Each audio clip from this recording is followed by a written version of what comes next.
Cerca Teleeuropa sul tuo Play Store o Apple Store e scarica la nostra app. Disponibile per tutti gli utenti Android e Apple. Ti aspettiamo. I lavoratori di ex mobilità in deroga che svolgono attività di tirocinio nei comuni sono da 4 mesi che attendono il pagamento dell'indennità. Protesta questa mattina alla cittadella di Catanzaro. Vediamo.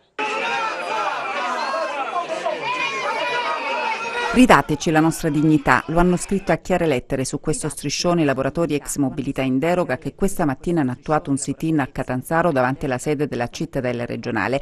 Nella città capoluogo sono giunti da tutta la Calabria, si sentono presi in giro già perché i tirocinanti dall'inizio del progetto ad oggi non hanno visto €1. Da oltre 4 mesi per loro nessuna indennità. Mi rivolgo alla regione Calabria che di settimana in settimana dice adesso l'INPS nazionale firma la convenzione con il Ministero, ma non è vero nulla. Ad oggi nessuna convenzione è stata firmata. Addirittura hanno fatto partire questi tirocini in cui la convenzione doveva essere già firmata a febbraio. Tutto quello che è stato scritto nel bando ad oggi non corrisponde al vero. È vergognoso attendere e lo stanno facendo apposta, non vogliono firmarla la convenzione, perché un presidente che ci tiene ai suoi cittadini, ai suoi corregionali, mette il suo bel sedere su un aereo, va a Roma e va a battere i pugni da Poletti che ci ha venduto e va a firmare a forza la convenzione.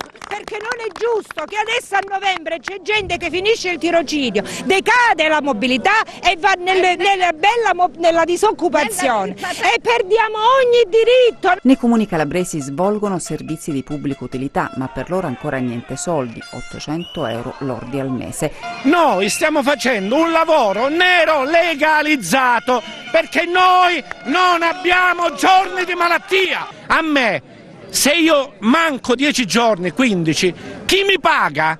Chi mi paga? I contributi previdenziali, chi ce li dà? I tirocinanti sono amareggiati, si sentono traditi dalla politica e anche dai sindacati. CGIL, CISL, UIL, UGL, vergogna! Accanto ai tirocinanti anche alcuni amministratori locali. Grazie a loro noi stiamo facendo determinati lavori grazie a queste persone, quindi il mio augurio è quello che non si deve fermare qui il tirocinio, bensì dovrebbe continuare. Cerca Teleeuropa sul tuo Play Store o Apple Store e scarica la nostra app. Disponibile per tutti gli utenti Android e Apple. Ti aspettiamo.